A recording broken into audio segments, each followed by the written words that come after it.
Hello students, we will continue our fourth chapter of distributed database management system. Fragmentation. There are three types of fragmentation we have already seen. First one is horizontal fragmentation, vertical fragmentation and hybrid fragmentation. Now what's happened into the horizontal fragmentation? Horizontal fragmentation partition a relation along its tuple.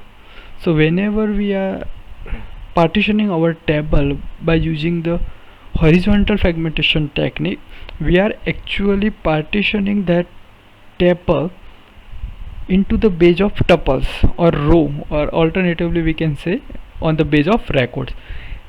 Is performed based on some predicate or a condition. So horizontal fragmentation is basically performed by some condition. That condition is known as a predicate. This condition we already study about in the database management system, that suppose we want to get the data of student who is studying into the semester 3, so we are applying a query like a select star from students where SAM is equal to 3. So SAM is equal to 3 is the condition that we are applying on the relation student. So here predicate and condition is this such kind of a condition. There are two versions of a horizontal fragmentation. So horizontal fragmentation is further divided into the two other fragmentation. Primary horizontal fragmentation, that is performed using a predicates that are defined on that relation. So in primary horizontal partitioning, suppose we have partitioned a table, so in order to partition that table we need an attribute or a field of that table itself, while into the derived horizontal partition is partitioning a relation that is result from the predicate being defined on another relation. So in the case of derived horizontal fragmentation, we are partitioning some other table based on the attribute or a condition that is defined over another table, that we will study into the detail when we cover the derived horizontal fragmentation. But remember one thing up to this point, in primary horizontal fragmentation, when we fragment the relation, the attribute or a condition that we define for the base of that particular horizontal partitioning, that attribute should be belongs to that table itself, while into the derived horizontal fragmentation, the table that is going to be fragment is based on the attribute or a condition on some another table. Now we will start our primary horizontal fragmentation. First thing is the information requirement. So in order to create a primary horizontal partitioning, we need some information that we have already discussed. So first information what we need, that is database information. So we may need to consult the conceptual database design, because when we would like to partition the table, we need a conceptual database design of that particular relation. The relational schema will not provide you enough semantics information so far that you have to refer the conceptual database design, because it is in the semantic data model. So in order to create a primary horizontal partitioning, we need a conceptual database design, and that is in the form of semantic data model. Apart from tables, we need a relationship, cardinality, and the owner and the member table information for the partitioning that particular relation. So we don't just need a table, but we need a relation, how that particular table that we are going to partition is associated or related to some other table, cardinality of that table, and the owner and the member of that particular table. For this owner and member table, we need to figure out the next slide. What we have into the next slide? In next slide we have a this figure. In figure we have a one table pay with two attributes. Title, here title is indicated by underline, so it is primary key. Another attribute is salary. Another table we have employee number is the primary key, employee name, title, these are the attribute of employee. Now we have a project table, project number is the primary key, project name and budget.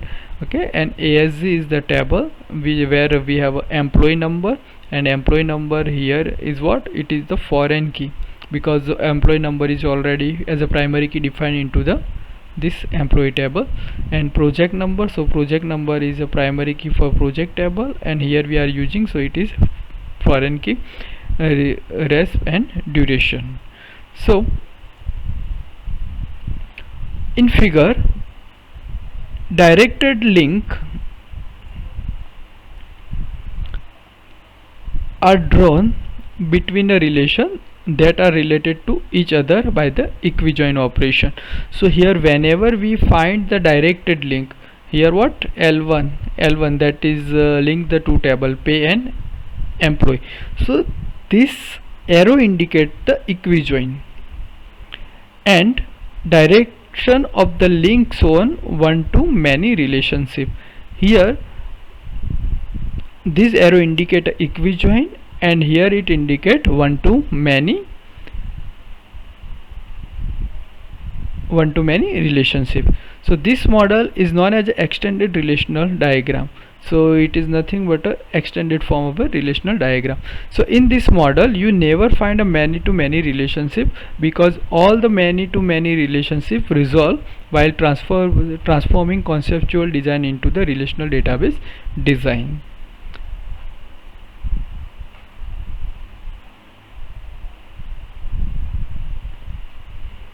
Here the relation at the tail of the link is called the owner. Relation at the tail of the link is called owner. So here in this case, suppose we are think about the L1 link. Here L1 is what, it is the link between pay and employee table.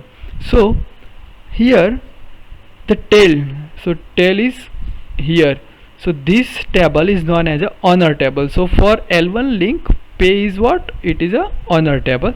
The relation at the head is called the member table.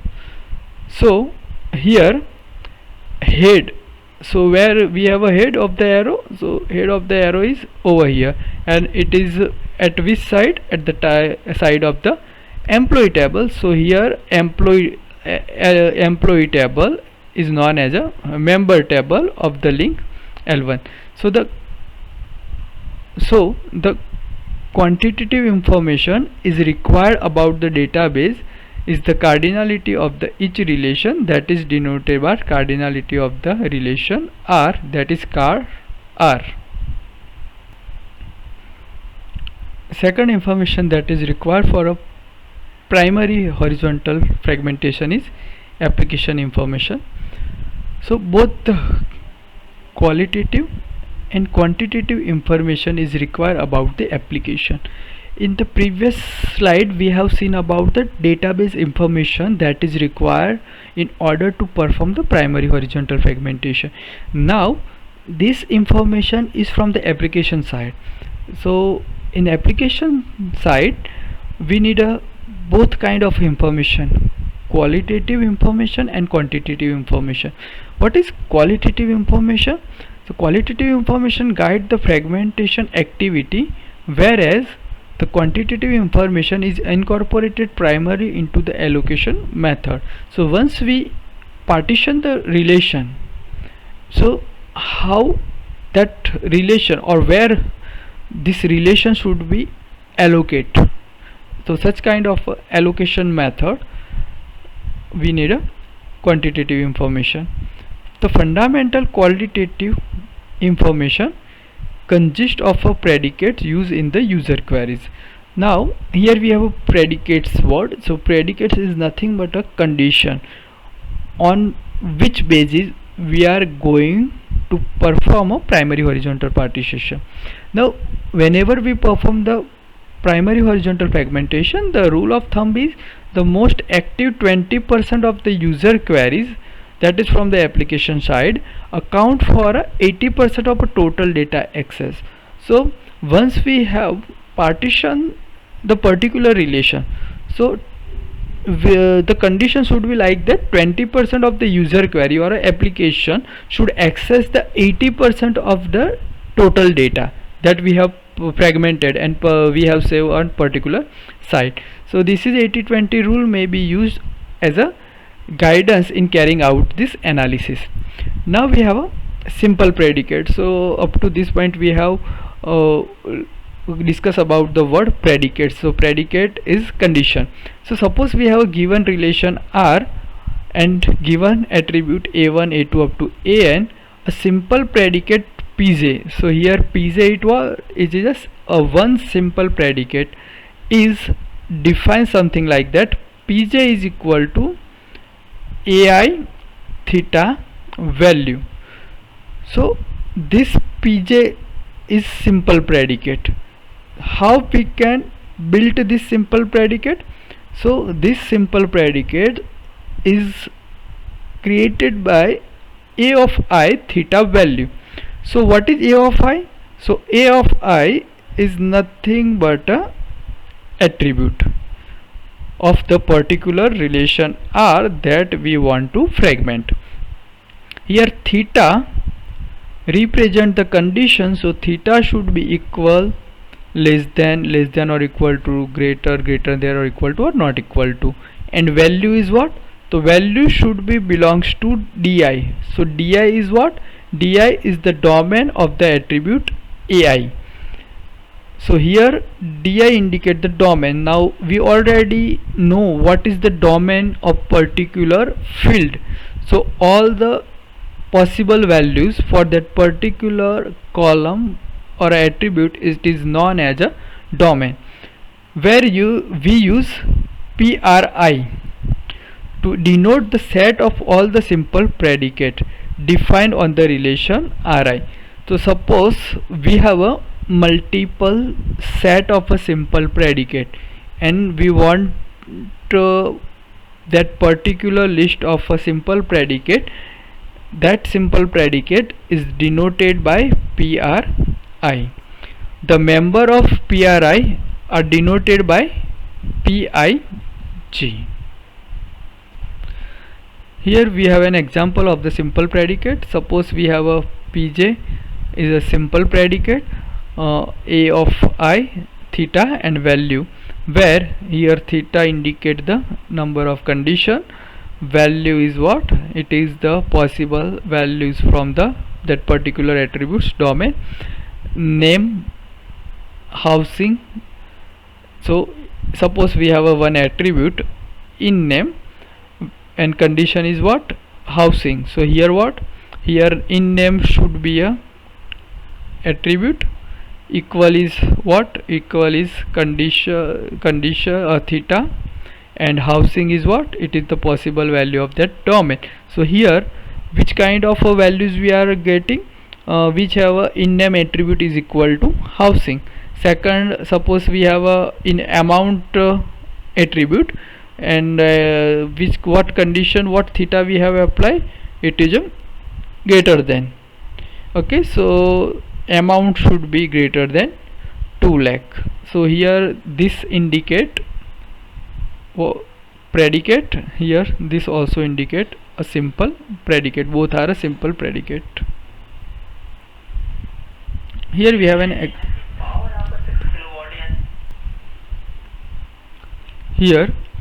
an example of simple predicate, min-term predicate for the primary horizontal partition. Suppose we have a given a one relation project which have a project number as a primary key, project name, budget and location. So here we have a simple predicate p name. So here p name is equal to, so here theta, and maintenance. So maintenance is what? It is a domain, that means possible values for that particular attribute. So here we have maintenance. Say another simple predicate is budget. So budget what? It is an attribute. This is the theta condition, less than or equal to 2 lakh. So here we have a two simple predicate. Now what is min-term predicate? So min-term predicate is generally indicated by M.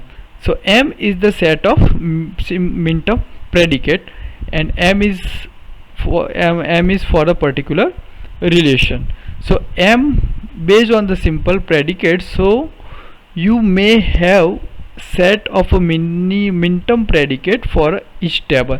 So in order to perform a primary horizontal partition, first we should have a set of a simple predicate. Then after, from that set of a simple predicate, we have to define a min-term predicate. So how this min-term predicate we can get? So suppose we have a given R and PR. So PR is what? It is a set of a simple predicate. Here in example, here we have a one simple predicate, second simple predicate. So P1 P2, so it is P1 P2 up to Pm is nothing but a set of simple predicate. It is a simple predicate, and from simple predicate we have a PR set of simple predicate. Now define M. M is what? Min-term predicate. M1 M2 Mz as M is equal to Mj, where Mj is equal to not Pk star, and the what should be the value of K? The value of K should be between 1 and M, and the value of J should be between 1 and Z, where Pk belongs to PR, where Pk star is equal to Pk or Pk star is not equal to Pk. That means the particular Pk star indicate not that particular Pk. Min-term predicate, the value of J should be between 1 and Z. So here Z would represent what? Number of min-term predicates. K, the value of K should be between 1 and M. Here M denotes the set of simple predicate PR. In order to make a one min-term predicate, what we have to do? Every simple predicate, combine it with the AND operation. So suppose we have a given a list of a simple predicate, and from this set of a simple predicate, suppose we would like to create a min-term predicate. So for every simple predicate we have to combine it, okay, with the AND operation. And when we apply this simple predicate combined with another predicate with the AND operation, finally we will get the list of the min-term predicate. For more information, we will taking one example. So consider a relation P. So here we have a relation P. The following are some of the possible simple predicate that can be defined on the P table. So already we have given a list of a simple predicate. So first predicate P1 is what? Title is equal to electrical engineer. So title is equal to electrical engineer. Simple predicate P2, title is equal to system analyst. P3, title is equal to mechanical engineer. P4, title is equal to programmer. P5, salary less than or equal to 30,000, and P6, salary greater than 30,000. So here we have a total 6 simple predicate. Now from this 6 simple predicate, we have to derive a min-term predicate. So how we can derive a min-term predicate? So for a min-term predicate, we have to combine a simple predicate. So we have already seen, we have a simple predicate based on a two attribute. First attribute is title, that is total we have a for simple predicate for a title, and for salary we have a two predicate. So what we are doing to get the min-term predicate? So in order to get the min-term predicate, we will combine P1, P2, P3, P4 with the P5 and P6. For the same, start from here. suppose we have a min-term predicate M1. So what we have combined? Title is equal to electrical engineer and salary less than or equal to 30,000. This is what? This is nothing but our first two simple predicate. Title is equal to electrical engineer and salary is what? Salary is less than or equal to 30. Same like that, title is equal to electrical engineer and salary greater than 30.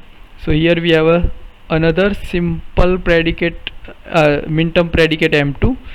Title is equal to electrical engineer and salary greater than 30,000.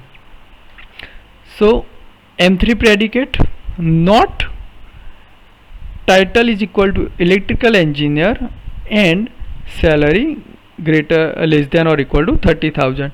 M4 is what? Not title is equal to electrical engineer and salary greater than 30,000. Now M5 what we have? Title is equal to programmer and salary less than or equal to 30,000. M6 is title is equal to programmer and salary greater than 30,000. So first, these are not all the min-term predicate that can be defined. So here just we have put the min-term predicate as per the requirement. Okay. Second, some of these may be meaningless given a semantic of the relation P. Okay, so it is not necessary all the min-term predicate that here we have defined is useful. Sometimes there may be a situation that particular min-term is not we can use for our primary horizontal partitioning. Third, these are simplified version of the min-term predicate. So this is what? It is a simplified representation of the min-term predicate. The min-term definition require each predicate to be min-term in either its natural or its negation form. Here we have M1 and M2 in simple form, while M3 and M4 into the negative form, because here we have a not symbol is indicated, so in negated form. Thus M1 for example should be written as, okay, so here how we can write M1 in detailed form. Suppose M1 title is equal to electrical engineer, yes, and title अगर electrical engineer है तो और क्या नहीं होना चाहिए? तो it should not be a system analyst, it should not be a mechanical engineer, it should not be a programmer, and salary is equal to less than or equal to 30,000. So here we have written M1, it is simplification form, okay, but its actual form is something like this. In term of quantitative information about the user application, we need to have a two set of a data. Min term selectivity, that is indicated by selectivity of mi. Here mi is m1 m2 up to any number of the min term predicate.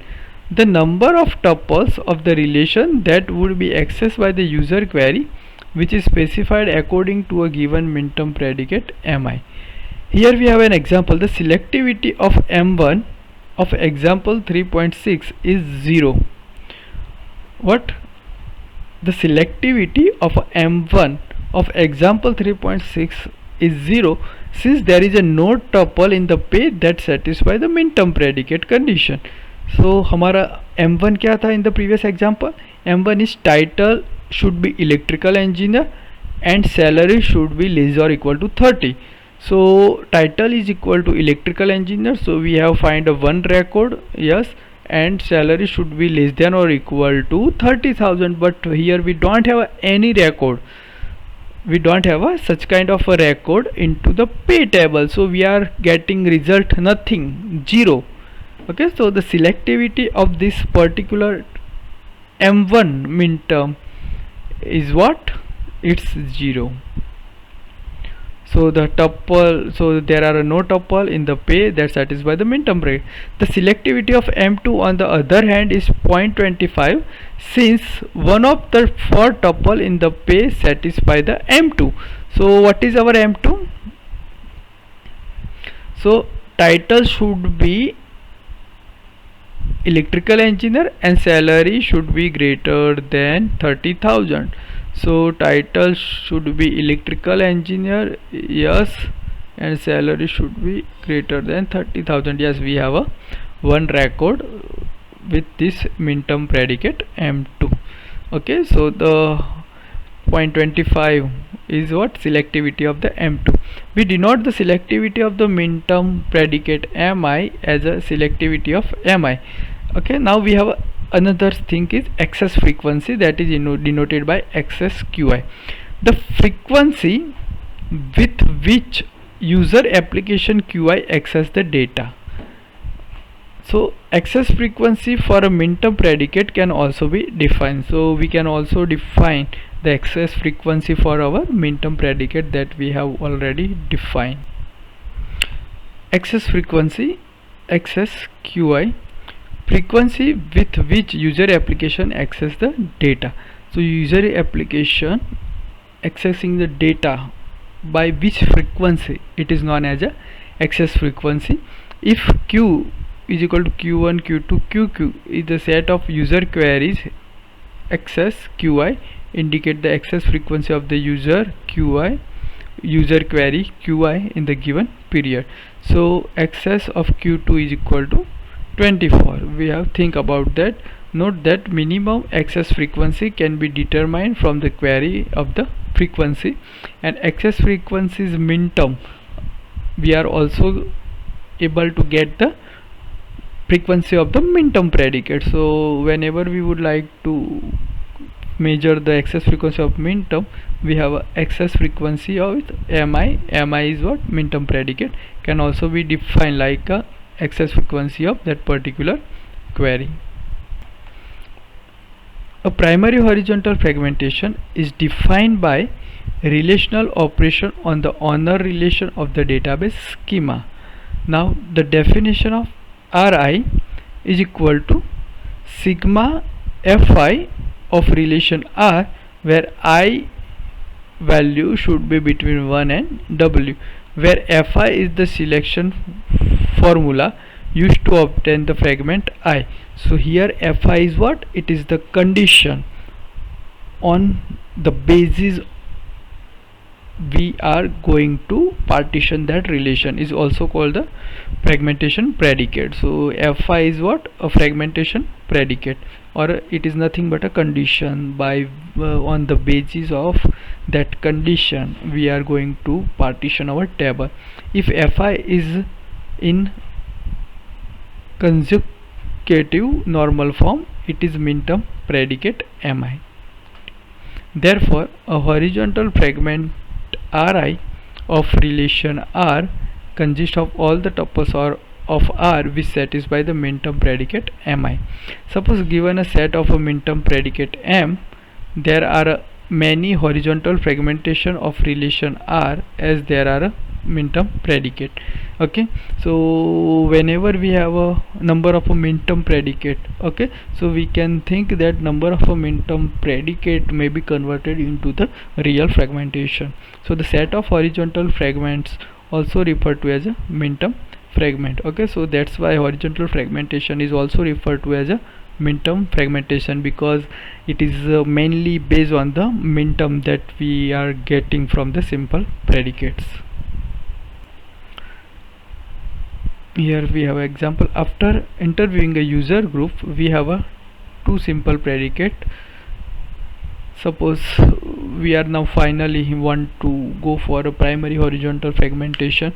Okay, so first we have to contact our user group, that are the employee of the organization or whatever. Okay, so as a database designer, we have to interview that particular number of users or a users group to define how we can go for a primary horizontal fragmentation. So suppose we think about that, we have already interviewed the user group, and we have finally based on the interview we have defined a two simple predicate pay1. Okay, so selection Fi is what? Salary less than or equal to 30,000 of table pay, and second one selection Fi salary should be greater than 30,000 of the pay table. So here we are going to partitioning the pay table based on the interviewing of the user group, because remember one thing, whenever we are fragmenting a particular relation, it is purely depend on the organization or user requirement. So without interviewing a user or a organization, we cannot define the actual fragmentation. So if the domain of the attribute participating in the selection formula are contiguous and infinite, as in example here, it is quite difficult to define the set of formulas like f1, f2 up to fn that would be fragment the relational properly. So one possible solution is to define a range that we have done in this example. So in the example what we have a range of the values. So salary should be what? Salary should be less than or equal to 30,000, and rest what we have, the salary greater than 30,000. So here we have make a some range on some particular values. That particular value here we have a 30,000. Okay. So on the base of a simple to predicate, we can partition the pay table, and further we will get a two pay table based on the simple predicate. So simple predicate, one relation or a one fragment that should contains the value less or equal to 30, and another fragment that should contains the value greater than 30,000. So check out here we have a pay 1 that is based on the condition value greater than 30,000, and here we have another fragment of the pay table that is pay 2 which have a value less than or equal to 30,000. So here we have a pay table and by using a simple predicate we get the two pay table, pay 1 and pay 2. So here pay 1 and pay 2 is nothing but a fragment of the pay table. So once you have defined a fragment, here we have already defined pay 1 and pay 2, the fragment are in the place. After that, whenever you enter a new record that is supposed to be in original table pay, that record automatically should be placed into the appropriate fragment. So once we have defined a fragment, okay, so whenever the new value that we want to enter into the pay table should be automatically placed into that particular fragment. Suppose new record I am going to insert into the pay table, that is some like system engineer, and its salary is 50,000. So system engineer's value and its salary is 50,000, so it should be automatically save into this particular pay 1 because it may contain the value which has a salary more than 30,000. Defining a simple predicate may be very tricky. Okay, well, we have as an example we have already seen the pay table, pay 1 and pay 2 by using the simple predicate, but to define such kind of predicate is very tricky. In the case of contiguous domain may contain some possible set of values, something like we have defined into the previous example salary. So in salary case, salary should be greater less than or equal to 30 and salary greater than 30, and salary will be stored in the integer form. So if the salary is stored in the real number, you have to be careful that a new record whether it is inserted into the appropriate fragment or not. So the balance in the fragment size, so the size of the each fragment should be in the balance. Now why we need to maintain the balance in the fragmentation size? Because suppose the fragment that we have already defined in previous example, suppose salary less than or equal to 30 condition, so such kind of a employee are very less, while the employee which has a salary greater than 30 is more compared to the less than or equal to 30,000. Okay, so in that case that might be condition when one fragmentation getting a more and more and more values. Okay, suppose which has a salary greater than 30,000. Okay, and sometime there may be situation suppose salary less than or equal to 30. In that case it require a few it have a some few records. Okay, so in that case the fragment size will be differ. So one fragment contains the less data while the another fragment contains the more data, so the size of the fragmentation should be in balance. Okay, so you must have to take a care while defining a simple predicate. So you must have to be aware while you are defining your simple predicate. So each fragment have enough number of a record. ऐसा नहीं होना चाहिए कि एक fragment में 0 record है या few record है और अनदर फ्रेगमेंट में 10,000 और 20,000 रिकॉर्ड है. So this is not exactly the proper technique for to fragment that particular relation. Suppose fragment 1 contains the 10 tuples and the fragment 2 contains the 7 tuple and it is a acceptable condition. Okay, तो इसमें क्या है, only कोई ज़्यादा different नहीं है, so it is accepted condition. But ऐसा नहीं होनी चाहिए कि वन फ्रेगमेंट है वो only 5 record and another fragment है वो 100 और 150 रिकॉर्ड और something like that. So fragment balance should be maintain into the fragment. The set of a simple predicate PR is required to be complete and minimal. A set of a simple predicate PR is said to be complete if the access to the tuples of the minterm fragments defined on PR require that two tuples of the same minterm fragment have the same probability of being accessed by the application. Suppose example, by user interview we have decided that the two types of application are executed on this information. Here we have considered project table for the fragmentation. So by interviewing the user, because interviewing the organization's employee is very important in the case of a primary horizontal partitioning system. So by user interviewing we have decided that two types of application are executing on information. First step, find the budget of the project at the each location.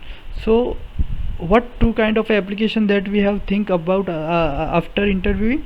The first set of application, that is finding the budget of project at each location, and the second, find the project with the budget less than the 2 million.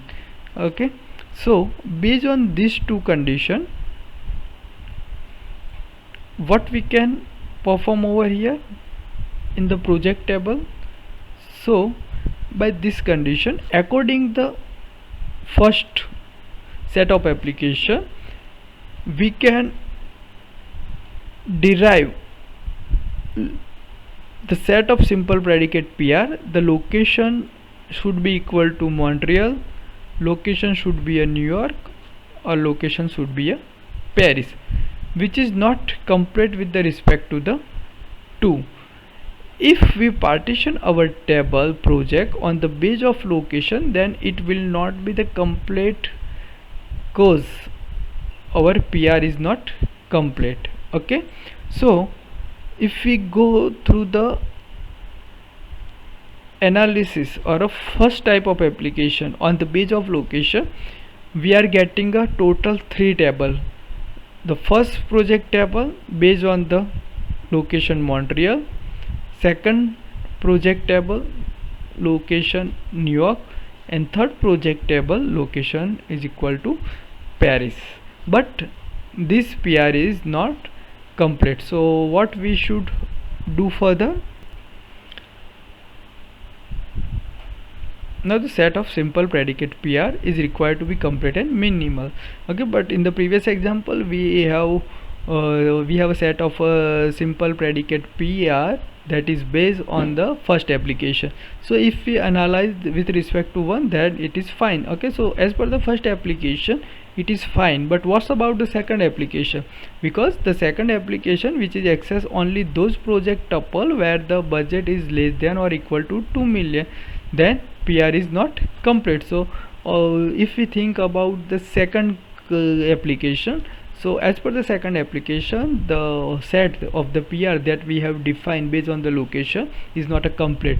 So how we can make it complete? So sum of the tuple with each project I, that means project 1 2 3 that we have defined the previous slide, on the basis of location have a higher probability of being accessed due to this second application. So add two more simple predicate to PR on the base of the budget. So we have already three predicate based on the location. Now what we have another two predicate based on the budget. One that have a less than or equal to 2 million and 2 lakh, and second one is budget greater than 2 lakh, so which is complete. So this PR, the set of simple predicate set PR, is now complete. Now we have a complete set of PR, but how we can find minimality of the PR, because it should be a complete and minimal. So what is the relevant predicate? So what exactly out of the given set of PR, okay, which predicate are relevant and which predicate is not relevant? So when we find the result of that relevant predicate, we will get the minimal set of PR. A relevant predicate is the one if it influence how fragmentation is performed, fragment F into the Fi and Fj, then there should be at least one application that access Fi and Fj differently. If all the predicate in the set PR are relevant, then it is minimal. So as per the first application, we have a three simple predicate, and as per the second application, we have this budget simple predicate. But suppose we are adding some another predicate, simple predicate, project name is equal to CAD CAM. So there is no any app that access the tuple based on the project name. So here set of PR is not minimal. Okay, here we have add one another simple predicate. So this PR set is not, we can say it is a minimal, because we don't have any application that we have already discussed, that we don't have any application that is accessing the data based on the project name. So this set of the simple predicate PR is not a minimal.